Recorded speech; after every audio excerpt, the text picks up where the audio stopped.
మాస్కులు పెట్టుకున్న వాళ్ళలో నువ్వు కూడా ఉన్నావా?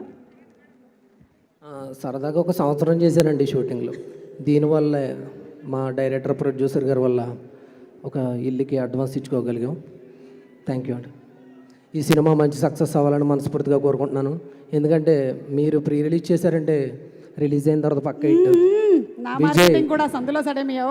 విజయ్ దేవర అంటే దేవరకొండ విజయ్లో విజయం ఉంది. పక్క ఇది చాలా మంచి సక్సెస్ అవుతుందని మనస్ఫూర్తిగా కోరుకుంటున్నాను.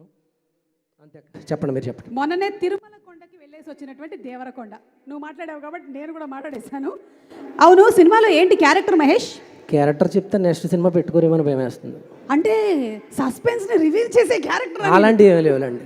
ఓకే ఓకే చెప్పండి అక్క. సో భాగ్యశ్రీ బోర్సే గారి గురించి ఏమనుకుంటున్నావో చెప్పు. మనం అంటే చాలా అభిమానం ఆవిడకి అని చెప్పారా? నువ్వు అనుకుంటున్నావా? నేను అనుకుంటున్నాను, ఇంకా ఎలాగో దొరికింది కదా స్టేజ్ అని చెప్పి. నెక్స్ట్ సత్యదేవన్ గురించి చెప్పాలి. నాకు చాలా ఇష్టమైన యాక్టర్.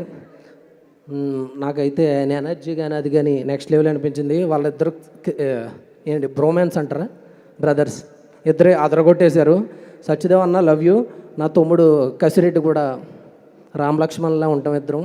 కానీ ఒకడికి షూటింగ్ వస్తుంది, ఇంకొకటి అన్నంతను ఏదో ఉన్నంతలో.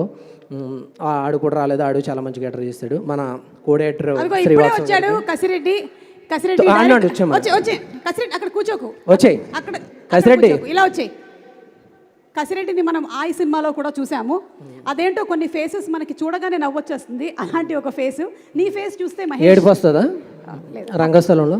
లేదు, అప్పుడప్పుడు చిరాకు వస్తుంది. బట్ ఇవాళ అయితే బాగా అనిపిస్తుంది. థ్యాంక్ యూ అక్క. మిస్టర్ కసిరెడ్డి, యా, ఎవరికైనా సరే యాక్టింగ్లో కసి ఉండాలి అంటారు. కానీ తల్లిదండ్రులు ముందు చూపుతో ఇతని పేరే కసిరెడ్డి అని పెట్టారు.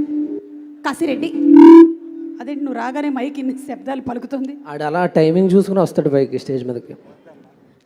ఓకే, ఎస్ కసిరెడ్డి గారు ప్లీజ్ మాట్లాడండి. నువ్వు ఏది ఇస్తావు అవుట్పుట్ ట్విట్టర్లో ఎక్కువ ఇస్తావు కదా, ఎక్కడికి మరి ఇస్తావు కదా. టెన్షన్ వస్తుందంట, క్యారెక్టర్ అదరగొట్టేసాడు ఈ సినిమాలో. ఓకే అక్క, నువ్వు వచ్చి ల్యాగ్ అవుతున్నప్పుడల్లా నువ్వు ఎనర్జీ పెంచాలి, నువ్వు సైడ్కి వెళ్ళిపోతావు. ఒక రాజు అవ్వడానికి ఉండాల్సిన క్వాలిటీస్ ఏంటో చెప్పండి. రాని ఉండాలండి. అమ్మయ్యా, మనకి అక్కడ కూడా స్పీకర్స్ పనిచేస్తున్నాయని అర్థమైంది. నువ్వు చెప్పిన దానికి కాకుండా ఇంకెవరితో క్లోజప్ పడినట్టుంది.